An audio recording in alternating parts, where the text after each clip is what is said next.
I've just been finding a lot of solace in helping other people connect, find jobs, just meet people that, helping their networks broaden. All we have is the people. This industry is nothing. It's not the AI. It's not the latest and greatest data conglomerator 1000 that's going to spit out all your insights. It's the people that you have a good time with and that you remember. So I think if anything, if you're struggling right now, the best thing to do is just find community and reach out to people and say, hey, can I chat with you for 10, 15 minutes over Teams or whatever? Like, that's so easy to do these days. So I think you just have to find ways to connect and make your circle bigger so that when someone's like, I need a person, who do I call? Oh, I'll call that guy because I can't believe I have a guy for you, but I do.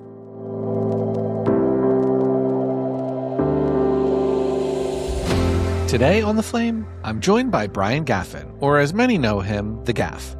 Bryan is a rare blend of executive creative director, innovation strategist, technologist, and futurist. Most recently, he led experience design at FCB Health, working across transformation, AI, digital inclusion, and omnichannel creative. He's also a longtime advocate for DE&I, a founder, a mentor, and one of the most thoughtful voices in our industry. Today, we're talking about leadership, layoffs, AI, of course, and what the future of creativity really looks like. Let's get started. Hey, Bryan. Great to see you again. You too. I appreciate you coming on and dealing with the tech issues that we've experienced this morning. That's the joy of live podcasting conversations. So, like I said, now I have another embarrassing story to share that's connected to you. Okay.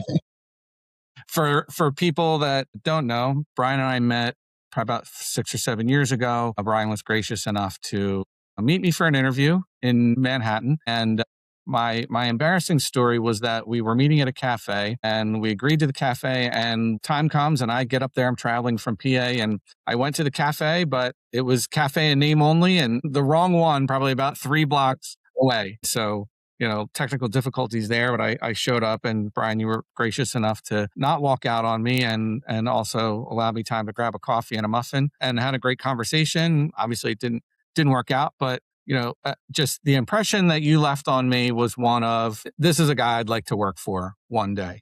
And I think, from that experience and then following you on LinkedIn, I get to see how the way you post and how you speak to people is one of the things I've admired from afar about you. And one of the reasons why I've wanted to catch up with you over the years. And once, now that I started the podcast, have you on. So I just want to say I appreciate you for that. And for, again, now dealing with all of the technical difficulties from this morning of my mic not working, and, we're 20 minutes late to start this. And so, a 2-for-1 shot here. So, I'd like to just give you some time now that I've wasted 25 minutes of your time getting this set up to kind of introduce yourself and, kind of talk to the listeners about what Sure. you're up. So I'm Bryan Gaffin. Formerly, I guess I have no title now, but I was formerly an EVP, Executive Creative Director of the experience design team at FCB Health pre-acquisition.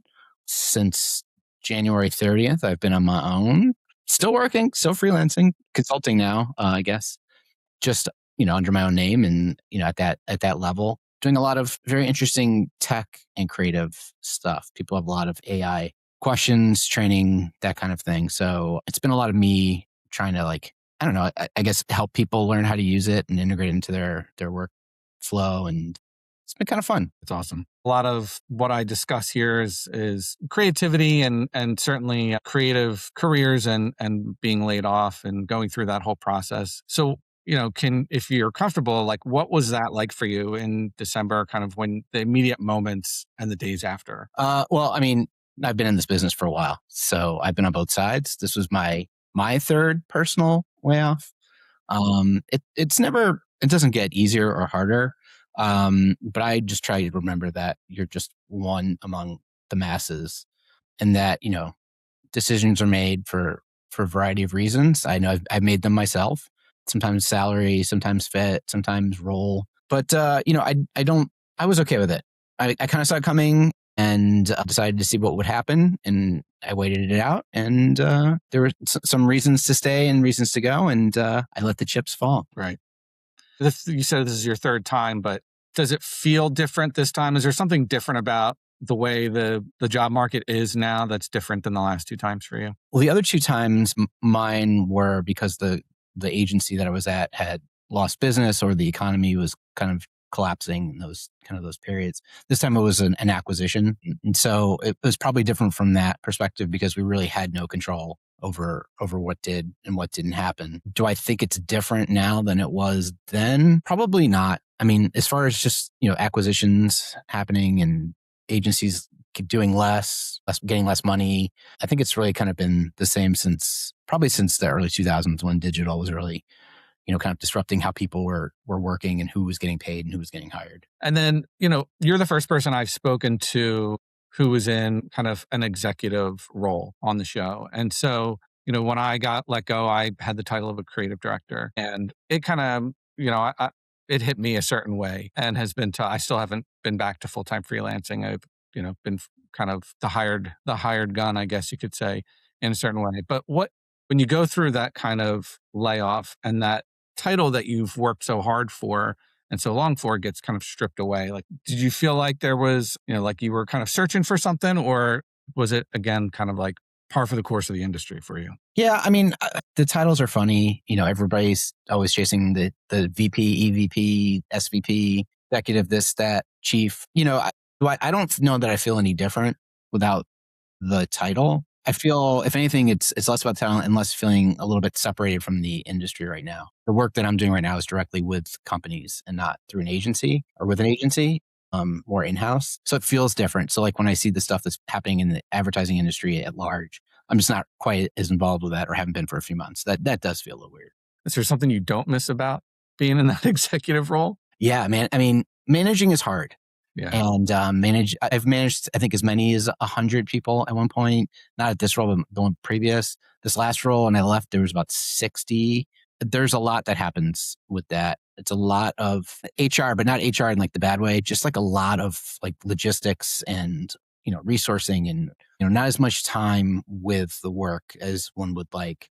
So I don't miss that. I don't miss having to, do that aspect of it. Or right now I'm kind of really making stuff myself. And, obviously that's more fun than pushing paper around.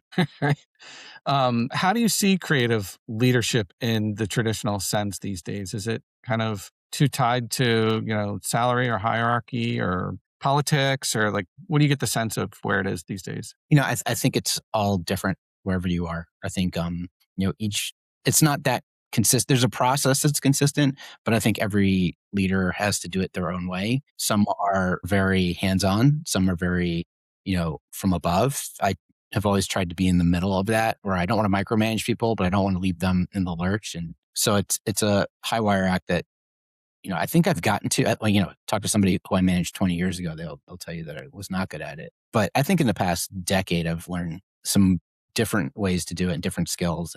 But as far as like seeing the work, it's much harder when you have a large team. So having 60 people makes it almost impossible to see stuff day to day. You try to be involved at the right time, but you don't want to be a bottleneck. So if you've got great people under you, it makes it much easier. You have to trust their judgment that they're going to bring stuff to you at the right time. But I don't know. I mean, again, some of these things are called to personality. I don't really operate that way. Was there something or someone along the way that helped you kind of shape your take on creative leadership when you go from, 20 years ago as like a fresh, maybe creative director or ACD to then, leading FCB? Like, how is that? Was there something that helped you along the way? Yeah, I have a weird case in that in a very male-dominated industry, I think I've worked at 7 or 8 agencies at this point. And of my direct managers, like 75% of them have been women. That's awesome. And so I learned kind of earlier on how to do things in a different way. Obviously wasn't as much of a boys club in that conversation between me and my boss. They were still in the industry and it was still pretty bad. But, I think I just learned a little bit more emotional intelligence and a little more graciousness and a little bit more understanding that it's a team and not one person trying to lead the whole thing. So, if anything, I feel like it's always a team. If you think viewed as, it's not a family, don't view it as a family, but it is a team, right? And, some days you're on the Red Sox, some days you get traded to the Yankees, right? It's still, you got to play You play for the team you're on. And I think that's really kind of the best way to look at it. Good teams are what do good work, not. Yeah. Yeah. I always like to say it's not show friends, it's show business. That's true. You can only take it so far. And I feel like as long as you're treating people the way you want to be treated, then you're one step ahead, I guess, right? That's always.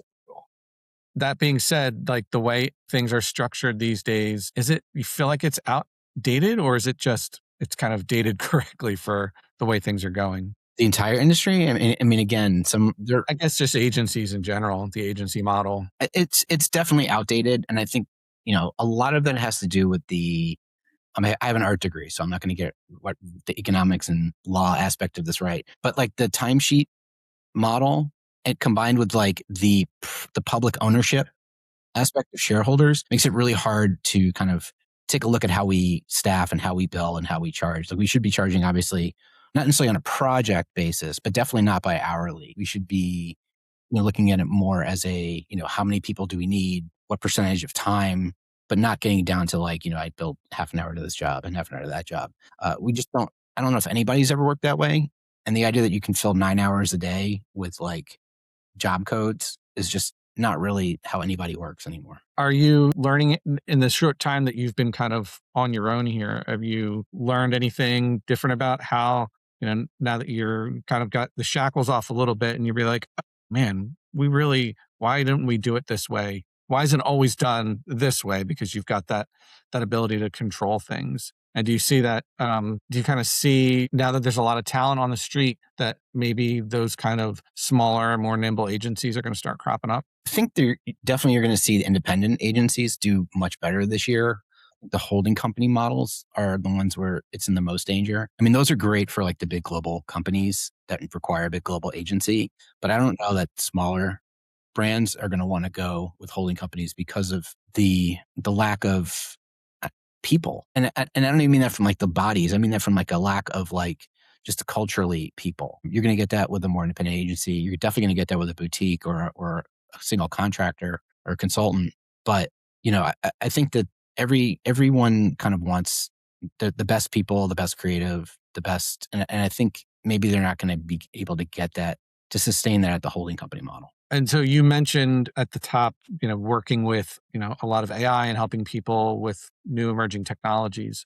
How do you feel creative leadership looks in now this AI accelerated world that we're in? So again, being someone who's been in this industry for decades at this point, I mean, this is maybe the sixth disruptive technology I've seen. I was there when the PCs were first getting put in, the computers, and that changed, that caused everyone to be like, oh, we can use less people. A Photoshop, oh, we don't need as many people. Like that's always the first like reaction to the company is that we can do it for less. But these things are just tools. And so it's nice to have a nice shiny tool shed filled with tools, but like who's going to make the stuff? And AI is just another one of those things. The thing I think I tell people the most these days is that it's not artificial intelligence at all. It's memory. It's able to talk. So like it's like a really bad person who just speaks nonstop, but about nothing. And maybe they have like a bunch of like anecdotal information, but they don't have any taste. They don't have any judgment. They don't have any experience. And the machine has no experience. It's very much like a consultant model where like, McKinsey comes in or something like that. And it's like, we got 400 ways to cook this meal, but we've never been in a kitchen or we don't own a kitchen. And so it's a very different model than suggesting that it's going to be able to do the work for you. So I'll just try to build it. It's really about making sure your people are trained on technology and how to approach it. Yeah, I hear the word taste come up so often these days. And it's true. Like you can pretty much get the AI to spit out whatever you want it to if you're willing to poke it enough, right? Yeah. But I worry that we're losing the sense of what is actually good creative. Well, I don't think that's any different than when Photoshop came out. All we saw was a lot of bad Photoshop. We still see it, right? People like, oh, now I can be the one to make the photo, and it just led to decades of bad Photoshop. But there was still great Photoshop, and we still use it today. And when I look at the AI output, I don't assume it's the technology that's at fault. I assume it's the prompting. And there was something recently that I was looking at where somebody was complaining about, well, AI can't even make a world map. And I was like, oh, I wonder if that's true. And of course, it's not true. It just takes a process of working with the AI to figure out what it is you're trying to get out of it. If you just say, give me a world map, it's just going to pull an image, may or may not be right. But if you actually talk to it about what the parameters of the project are and work on the prompts with the AI, you're going to get good output. And I think it's true of we saw that Brad Pitt, Tom Cruise fight. Mm-hmm. That was poorly shot. If you were like a cinematographer or like a filmmaker, it looked like them fighting and it was like different camera angles, but it wasn't great shooting. And so, but to me, that says that it was the fault of the animator or the filmmaker, because, a good filmmaker would have been like, you know what, this angle's not right. We got to change the angle. And it would have kept working it until it was ready to be released. And they would not have released that level of product if they weren't convinced that it was the same level that they could get shooting it in real life. Right. Yeah, I think we see a lot of it it's almost like proof of concept, people putting it out there being like, see what is possible. And then people are almost like live concepting and sharing and not afraid to share because, it's not hand-drawn sketches anymore. It's actually something like you can do it. And then when it's done really well, it's cool. Yeah. Yeah. I mean, we get to concepts. We can generate a ton of tissues at a faster pace. If you don't care what the image, again, we're not looking at the quality of the image. If you're trying to rather than hand draw 50 things to put in front of somebody to be like, let's pick an idea, it is much easier to say, well, my idea is this. Just give me an image that is it's a bumblebee and it's orange and blue instead of a terrible idea, but and it'll show you a terrible picture. But if that plays into whatever the concept is you're doing, at least I can tell that it's an orange and blue bee rather than you having to draw it and having to write things on it. So you can do it in 5 seconds. I think we can spend a lot more time on the back end and not the front end. What we put in the market should not be AI. It's just not good enough yet. All the stuff in the back, recording conversations on your meetings and throwing it into Copilot for a contact report is the one I use all the time, because that saves somebody a half an hour having to write up a contact report for a meeting. And then they can also participate in the meeting. And so you multiply that times 50 other tasks that you have to do during the week. That's where you're saving the time and the money and freeing yourself up to come up with ideas. So that's what I do. Yeah, I think that you're right. The data side of it, which is what, computers do really well, is some of the cool stuff that you can kind of come up with summaries and note taking. And then if you know how to use that and put plugins and things together, you can really build kind of a powerful system. Are we overreacting to AI or not reacting enough to AI? I think we are overreacting to the technology and underreacting to the people who are making it and leading policy. And I think that's the problem right now. It isn't that AI is bad, inherently bad. Technology is not inherently bad. It's who's using it, who's making it. So I don't have any trust in the leaders of Silicon Valley who are the billionaires who are just making, poor judgment after poor judgment on how this works, how it gets rolled out. It just stinks of let's just rush to get it out versus is it right? We talk about a lot of things like environmental impact and all that kind of stuff. Those are problems one could solve as opposed to just figuring it out. We don't have to ruin the environment by building all these data centers. We could have done it. We could have thought about it at the beginning and maybe, hey, there was a better way to do it. So I think the technology is being undersold for what it can do for humanity because we're being held hostage by just the worst people possible controlling it. I think you're right. That's definitely not talked about enough. I do see more articles and things where people are protesting against data centers and that kind of stuff. And there does seem to be some good pushback on that. I'm hoping it kind of balances out, but I don't, like you said, with the people that are in leadership right now and kind of pulling the strings, it's hard to imagine that it's going to get better or even out anytime soon. Yeah. I think again, it's the whole public versus private model. I think unchecked shareholder type value is where this all goes wrong. Because I think, all the tech companies from the last 30 years were really great before they were public. And I would die on this hill that every one of those companies was doing really cool stuff and thinking product first and user first. And then they switched to shareholder models and it became about quarterly reports. How do we goose this report? And so we all became the commodity. And very little of this stuff is made for us now. Even the AI stuff is not made to help people. And, so I think we've got to really kind of make sure that the people who are making these things is us, that we're in the room and having. So, the fun thing about being a consultant now and talking about this stuff is that I'm really adamant about pushing it as a people augmentation tool and not as a replacement of or a place to save money, because it's not that. People augmentation, define that one. That's I first mean, I've heard. it's just like an assist, just like anything else, like a pen is an augmentation, right? I don't have to write it in the mud with my finger. It's just a tool to help you. So like the idea that it can do things that you don't need to ask somebody else to do is fantastic. Or not searching for it yourself. I mean, like depending on what you're using, every model is a little bit different. But we were talking about Perplexity today. I'll give them a little shout here. I really love the way that when you ask it to research, it shows you the sites it's looking at. It shows you the references. And then at the end, you can go and you can look at the references. So it gives you a number, data point. You can go find the article. And I think there's not enough of that. But that's really, like that's something that would have taken somebody forever to like just search up a topic and search 15, 20 websites and pull it together. The fact that it can just kind of really help me. I have an idea. I want to get to a kind of a MVP. I don't want to spend 3 weeks doing it. What can I just want to see if it works, and then you find out 10 minutes later, someone else already made it or someone made it poorly and you can do it better. I think if you just use it as it helps you do the things you want to do a little faster, a little better. That's much better than you can replace all your people with it. I mean, I feel like it always comes back to the brief, right?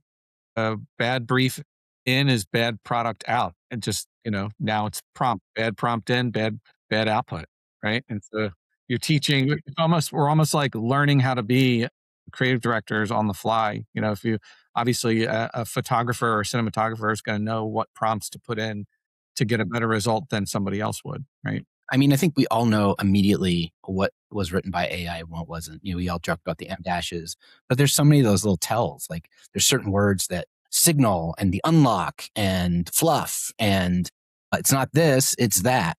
You're not doing that. You're doing like it's just like the same case. Like 50 paragraphs, each is a sentence long. It's kind of sad to see because it does. Even if it's your idea, you're just relying on this kind of slop to come out. And I know I've been guilty of using it that way at some point for things that don't matter.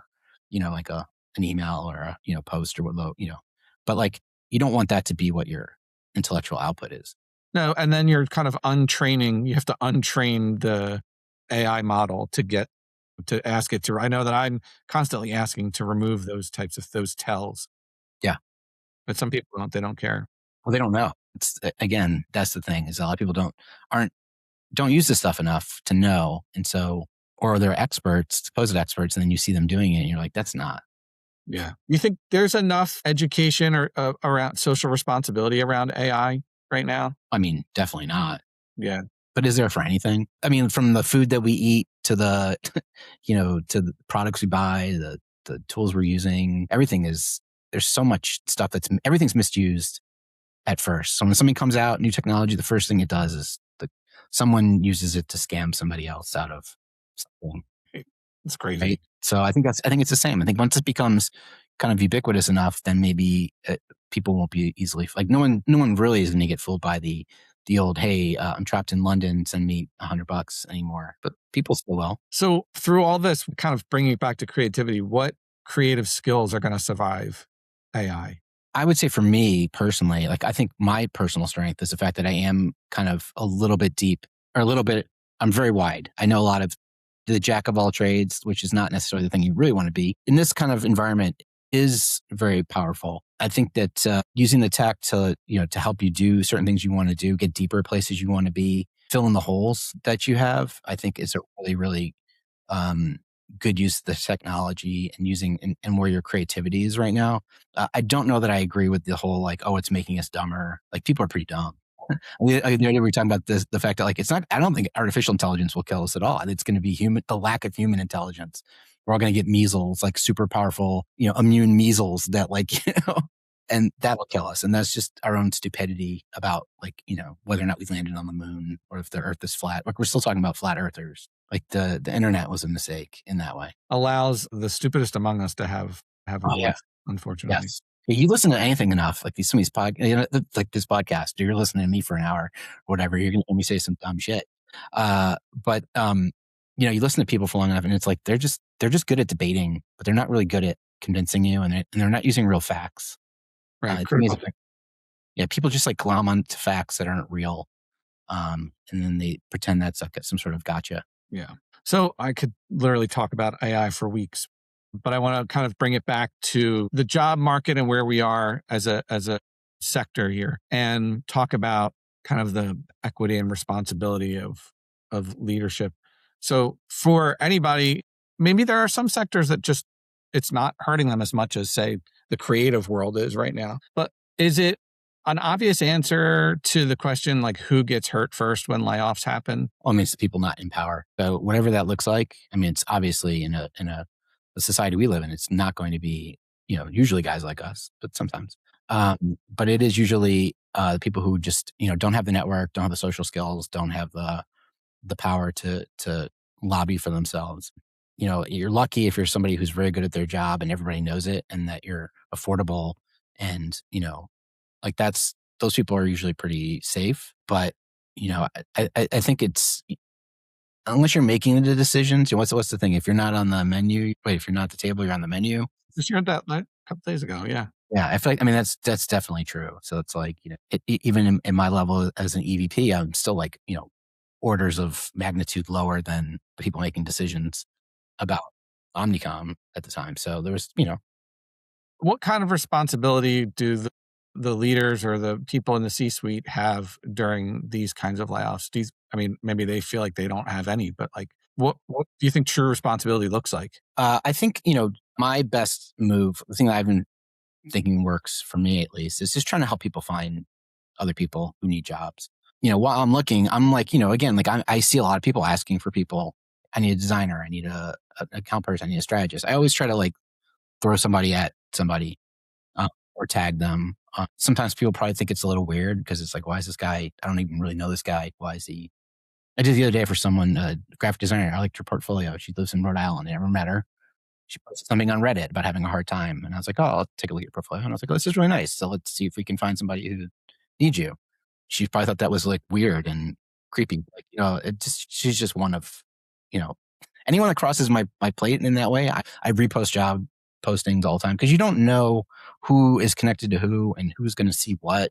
And that's really all it is. It's just like who's in front of you at that moment that is an option to hire, which is why I don't understand the whole let's kill DE&I where, why would you not want to look at the entire space, the entire field of people and make a decision? I mean, we know why, but like, I can't imagine saying to myself, I need to hire an art director. I can't find anybody good. Like that's a you problem, not a Right. environment problem. Although I will say on the other side, I've seen a lot of bad portfolios of late. And I think, we do a bad job in this industry of the whole, making our own things look good. Mm-hmm. So I get a lot of portfolios where it's like, I've got 30 years doing this. I worked on all these projects. And I'm like, okay, but this website doesn't look good. Like your case study doesn't make any sense. Like I can see you're a writer, but this doesn't make sense. So that's bad. Or you're a designer and this doesn't look good. And so I think, a lot of people who are right now struggling out of work, can't get calls. Like one of the first things that I think people need to do is just look at your own stuff or have somebody else look at it who's honest with you to say, this sucks. And to yourself, I mean, you don't have to say it to the people. I mean, you know what's good and what's not and what makes you happy and what doesn't. Oh, it's good enough. I'll just send it. And and it's not. Yeah. I don't know what it is about, the plumber's pipes are always broken, right? As creatives, we tend to not put enough effort into our own portfolios or resumes or websites. I know I'm guilty of it because you feel like and you don't think about it until you're laid off, right? And then you're kind of trying to spray the market and get it out there as fast as possible before you miss a mortgage payment. And, people settle for it and then wonder why. It's kind of a bad cycle that we're in, right? I always think about the scene from the Avengers movie where Captain America says to Bruce Banner, it's like, how do you get yourself angry? And he says, that's the secret. I'm always angry. And the point is that like, I've always had my portfolio, right? Like if somebody ever asks for it, like right at this moment, if you're watching this and you want to see my portfolio, you want to hire me, I have it, it's ready. But even when I had jobs, as I was completing stuff I liked, I will update. I'll take a look at it every year and say, I don't like this. Some stuff in my portfolio is still pretty old because I just enjoy it so much. It shows a certain crap and I explain why it's in there. But like, you don't want to be at the point where like you get laid off or you get, an opportunity. Really look at it from the positive perspective. You get called by somebody who you really want to work with. And like some of your portfolio, I need to hire somebody today. And you're like, oh, portfolio is not ready. I can't, right? As opposed to bang, here it is. It's all ready. So you just want to be in that position to be, for good and for bad, to just be ready to go. What about people that have been in extended layoffs and maybe, it's been a couple years and you don't got much new stuff? Are you kind of a fan of giving yourself projects to do to show, a new skill or something like that? How do you handle that? Yeah, I mean, I'm doing it myself. I mean, I used to love coding. I've been doing, I would say the thing I do with AI the most these days is the vibe coding, because I just don't have the knowledge or patience to code anymore, but I know how to do it. And so it's helpful for me. Like I want to make fun, cool, interactive things on my own, which I kind of do all the time. Sometimes I post them, sometimes I don't. Sometimes they work, sometimes they don't. I have a half broken Teddy Ruxpin pin over here that I still haven't, because the mechanical parts are like, I can get the AI to work. I just can't get the eyes to work the way I want. And so like I just keep making myself busy with things that are like challenging what I want to do and what I want to think. But I think from the extended point, the person who wants to hire you today is you. So like, and you did it, right? You have your own company. I don't know that I'm going to want to stay that way. If we didn't live in the US and could get healthcare another way, maybe I would stay consulting. It's fun, but I don't see that for me in a year, hopefully, that I'll be back at somewhere like at full time. But I don't see why it's not better sometimes just to go your own way and open your own space, especially if you can get your own clients. That's the hard part, right? Yeah, it really is. It's not the work. It's getting someone to give you money to do it. Right. Yeah. I feel like I'm better at keeping a client than getting a client. That's the tough part. Cause then that's the barrier to entry, right? Is now you have to be a salesman. Now you have to be business development. And if you're in that situation, you've never done it before, it's harder. Yeah. I mean, you can also put yourself together with 4 other people in the same boat. Again, find yourself a strategist, find yourself an account person, find yourself a producer, and, find yourself a lawyer or whatever you need to kind of, create that pod. If you look at the MM 100, top 100, if you go from like the top to the bottom, agencies at the bottom, they're not bad. They're just tiny little agencies that have X amount of billing every year. And that's awesome for them. Like how much does a 5-person agency need? You don't need $40 million in billings to be viable. So just kind of, figure out what your niche is and what you want to do and why not. You mentioned, DE&I, and I do want to talk about that, like in terms of leadership and how the DE&I movement right now is affecting creative leadership or just the creative industry in general. I'd love to get your opinion on that. I think, we're in the backlash to the DE&I. The thing that comes next is the backlash to the backlash, which I think we're starting to get into a little bit. Mm-hmm. I think right now we are in the period where, like I said, the people who are like, were not good in the first place and were cut out because there were a lot of people who were good who didn't look like them. And now they're getting back into power because they're suing or, like, I think there's no better example than, a lot of people in our own government, like RFK Jr. and Hegseth. Like these guys are incompetent fools and they are running our country. And for them to say that DE&I is bad, when it's like, that's how you got your job, it's the lack of like, they hired somebody who's not competent to do a job. And now, where it's a humongous mess. So I think the way that it works best is, you help people you can, be open to talking to people. You don't have to be the smartest person in the room. I don't like being the smartest person in the room. It makes me feel like the room must be really bad because like, I don't feel like I'm that smart. And it's really great when you're in the room with people who are like really, really knowledgeable about things. So you have to kind of, keep looking around, keep seeing who's out there. You have to make your social circle bigger. I think I have a pretty good one now from that perspective, that I have just really good people in it. And they just happen to be of a diverse background. It's not how many X friends do you have? It's how many of your friends are X, right? So whatever that is, like, it's when you classify somebody by what their end group is, that's bad. But if it's like, I know a great strategist, he also happens to be, this or that or something else.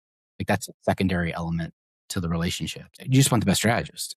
That's creative. To me, it comes back to empathy, right? I mean, it's just kind of the moral lack of empathy that we're going through. And I hope at some point that swings back in the other direction. So that's kind of my take on that really, is that it's just, we're kind of devoid of that at the moment. I will say this. The one positive thing right now is that this is the best time to be alive. I firmly believe, like, if you were to go back 1,000 years ago, 500 years ago, it's awful. Like everything is awful. Everything that you look at from, like, you don't get any news. Like you only know what the 3 people around you are talking about. Maybe some guy that rides in on a horse, right? There's no medicine, there's no technology, there's no deodorant, there's no there's still, there still is lots of disease and lots of war, and we still have that today. So, Some things don't go out of style, I guess. I think, you push forward, you have to step back. You push forward, the more you push forward, the more people push back. So yeah, I don't know. So speaking of being forward looking, let's talk about how you see your future and the future of the industry. So if you were designing the future of creative leadership from scratch, what would it look like? It was made in the image and likeness of the Gaff. Creative leadership is management. It is not doing, right? So it's like, I'm not a sports person at all, but I'm going to use a sports analogy. Like Michael Jordan is like, he's the greatest. Nobody, we can argue about that later, right? No one is better. Watch Michael Jordan. He's great, but he had an amazing team around him. Some really great people who aren't as good. They're just, but that's not saying they're not a level people, but they had a great coach, right? Phil, would they have won as many championships without Phil Jackson? Maybe not. Maybe one less. Who knows, right? Maybe Michael Jordan. Maybe it's all Michael Jordan and that's all it ever was. But on the other hand, having somebody lead is not about doing the job. It's about making sure that the team is working at its highest levels, that you have the right talent, doing the right things at the right time to get the best work. And then the awards come. Right now our industry is a little backwards. Like everyone's trying to craft something for the award versus we made a thing that created change or created culture and that wins awards. Like the Super Bowl ads. Remember when they used to culture used to come from those ads versus being just like a vulture of those ads? Like we had the Budweiser frogs, whatever remember that was like a cultural, the was up forever, right?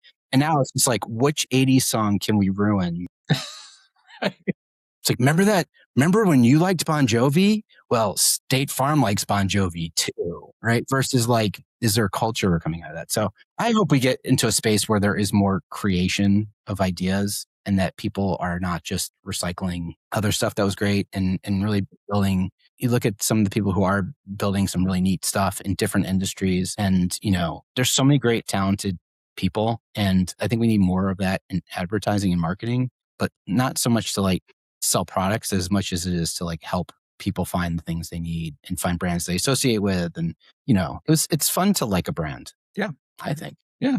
And with all that talent that's out there now, are you feeling like we're going to be entering this era of new founders and new pop-up shops and that kind of stuff? We're just going to see a lot more. Maybe that's where we see the new creativity coming from, is people being free from the holding companies or what have you and starting those small shops. Do you feel like that's going to happen and AI can accelerate that? I hope so. When I first started in the 90s, in the 1900s, there were so many just 1,000 agencies. And, nobody, that was the hardest part back then, was networking and knowing who was what and where. But you couldn't walk down the street without saying oh, there's a 3-person agency and they just won this humongous piece of business. And then there were all the humongous agencies, but then, they just collapsed and collapsed and collapsed. I hope we're getting to a space where people feel like they can use the technology to create new spaces and new companies and make it fun again. It's not fun right now. Is anyone having fun? I don't think anyone's having fun. Yeah, I think that's why our I guess we're both Gen Xers, so I feel like we're so targeted for nostalgia. I'm just a sucker for anything 80s, right? Yeah. And so it's trying to grasp onto that when we felt like things were more fun or more creative. Yeah, things were bad in the 80s too, though. We had a lot. There's a lot. Yeah, go read a newspaper from the 1980s. It's not. It's bleak. Yeah. No, New York City was not a fun place in the 80s. The world, pretty terrible. Yeah, the world. So, it's all, nostalgia is romanticized, what we think was the great thing about it. 20 years, people will look at this era as some sort of heyday of something. Yeah. Remember when that AI thing came out? That's what will happen. So now time for a little bit of advice, if you can share what speaking directly to the more senior creatives who feel like, either they've just been laid off or they've had their team laid off and they're just kind of spinning right now. Do you have any advice for? I like I said, I've just been finding a lot of solace in helping other people connect, find jobs, just meet people that, helping their networks broaden. I think I've gone on 3 or 4 different just coffee meetings this week where I just met interesting people who wanted to meet me, which I always think is weird, but I'll do it. And, anything for a free cup of coffee in the world. And I just think that, meeting people is all we have is the people. This industry is nothing. It's not the AI. It's not the latest and greatest data conglomerator 1000 that's going to spit out all your insights. It's the people that you have a good time with and that you remember. So I think if anything, if you're struggling right now, the best thing to do is just find community, reach out to people and say, hey, can I chat with you for 10, 15 minutes over Teams or whatever? Like that's so easy to do these days. Yeah. Yeah. I've been out of full-time work for almost 2 years. And so, I live basically in my home office. Kids and wife are out. And so I'm alone a lot. And Me too. so, I mean, what you're saying is so important. And just, you forget it's like, you want that human connection. You want to go out and talk to somebody, but at the same time, you've become accustomed to being secluded. It's a weird thing, right? Like you're almost like afraid to leave the house, but you really want to leave the house. So you kind of have to force yourself to do it and to find community. And I've been seeing other off of LinkedIn, because LinkedIn has become, the worst place now, but a lot more private groups popping up, creative groups that are, accepting of people from across the industry. So it's not like you're not in a group of creatives that only specialize in pharma, right? You're talking to real artists and people from different industries. I'm seeing that pop up. Yeah, I live in Manhattan, and my wife and I, we want to stay here forever. These 2 kids here, they're teenagers. We go out a lot. My wife loves Broadway. She uses the TDF nonprofit thing that she's a part of, and she gets really inexpensive tickets, and so she's out every night at some sort of show. I like to see live music, and so maybe I'm home all day for work, but then at night we go out, or on the weekend we see people. It's interesting how networking happens that way too. Like you meet a random person you're standing next to at Madison Square Garden, and they do the same thing you do, or whatever it is. So I think you just have to find ways to connect and make your circle bigger, so that when someone's like, I need a person, who do I call? Oh, I'll call that guy, because I can't believe I have a guy for you, but I do. That's awesome. So now the final question I have for you is really the center of why I started the podcast, and thinking about my creative why and kind of the flame that you keep going in your life of creativity. So after all the years and all the, now you're a free agent essentially, have you had the time to kind of reevaluate or think about what your creative why is, and how has that changed with the recent events? I've always just liked to make things. And I think that what this has given me more time to do is experiment with stuff that I don't get a chance to do as much. I don't have much love for a print ad anymore, or making a banner ad, or, even TV commercials, fine. But I still like trying new things. So if I can get this Teddy Ruxpin to work, I'm going to be very excited about it. It's going to be very cool. It probably won't. But, it's so much more fun to make something that people are like, oh, that's really different and neat. And, I didn't have to ruin Everybody Wants to Rule the World by Tears for Fears to make. I mean, maybe that's what Teddy will sing. Teddy Ruxpin will have. That would be cool if you could program it to do that. Yeah, I feel like creating things, making things by hand is something that my brain really went to right away when I got laid off. Was like, oh, what can I build out of wood? What, and I've got I still have my old, because I just cleaned out my garage, so I had to move it, but I have my old Pentium 3 computer, Gateway 2000 computer sitting in my garage from college. And I'm like, you know what? Maybe I'm going to look up a tutorial and try to get that thing fired up again and see if I get anything off of it, if it hasn't rusted out completely. But those things. I did one of those iPods. I have a 2002 spin wheel iPod, and I put the flash drive in it, and it was a fun experience. It's fun I would say that one thing that this generation, these darn kids, I think the one thing where they're at a disservice is that everything is off the shelf. You can get anything off the shelf. And back in our day, when you wanted something and you had an idea, you had to literally break other items apart to get a piece out that you needed. I really could use this chip here, or this lever over here. You had to make things. You had to put wires into, we had to do stuff. And I think that really kind of, at least for us, we now know how to make, the software is easy, but sometimes it's hard to understand how it was put together. And I don't know that this generation of people coming out of school right now understand what it takes to make a thing with their own hands, virtually or physically. And I think that's where everything becomes, where AI kind of delivers the slop of everything looking the same, sounding the same, because they don't know how to do it. So they just ask the machine. Right. Now, instant gratification and instant answers are definitely a problem, but I wonder if you see it pushing people back towards analog things. I've seen, crafting circles popping up more often, things like that. Like, yeah, are you seeing that? I will tell you that, the trends on social media go that way. Like if I see another guy like pull out an old rusty pot and like restore it to its 1940s glory, like I'll watch that every time. Oh my God. Right? Like a guy Instant watch. making a wallet out of leather. Okay. I'm in. Like any of that stuff. It's really interesting to see craftsmen like ply a trade that like you don't have any idea. They've been doing it forever and no idea what they're doing. But at the end, it's so amazing to watch. So I think the maker environment, whether or not it's 3D printer or figuring out even the stuff like the hydraulic press, like breaking stuff. Like it's like, well, is it going to break? Is it going to blend? Is it going to break? Yeah. The gobstoppers do break eventually.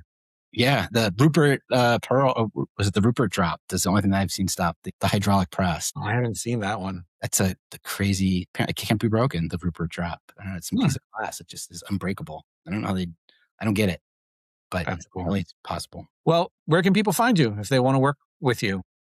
I mean, LinkedIn, right? It's easy peasy. Yeah. The good thing about having a unique name is that if you search for my name, you get me. If you search for the Gaff, might get the bars that are here in the others too. Oh yeah, I didn't even get to ask you about where that was. That just self-created, or did somebody give you that nickname? It's like it's like the Batman. Is he Batman, or is he the Batman? It's a funny story. So my given name is Bryan, and long ago my wife just was like, Bryan's such an average and ordinary name. I'm just going to call you Gaff, and people have always called me that, but she just really kind of like cemented it. And so depending on how you meet me, like I have a hard time introducing myself as Gaff a lot because it's like a nickname. It's weird. It's like, hey, I'm Chainsaw. What's your like? But if someone's like, oh, dude, have you met Chainsaw? He's crazy. Like that's okay. So I'll credit my wife Alyssa for giving me the nickname. That's awesome. Well, again, I appreciate your time and your insight to all things that's the craziness of jobs and AI and creativity. And I wish you the best of luck in you too, whatever it is you're doing. And hopefully, I'll see you on LinkedIn, I guess, right? Yeah, or in real life. Or in real life. Yeah. That cafe that we can't remember where it is. I'll go to the right one the next time. Okay. I promise. All right. Thanks, Bryan. No problem. Thanks so much to Bryan Gaffin for being a guest on today's show. And thank you for listening to the Flame Podcast. There's definitely more to come. Please take a moment to follow, subscribe, or hit that like button if you haven't done so already. And if you have any feedback or would like to be a guest on the show, send me a message at talk@theflamepod.com. I would love to hear from you.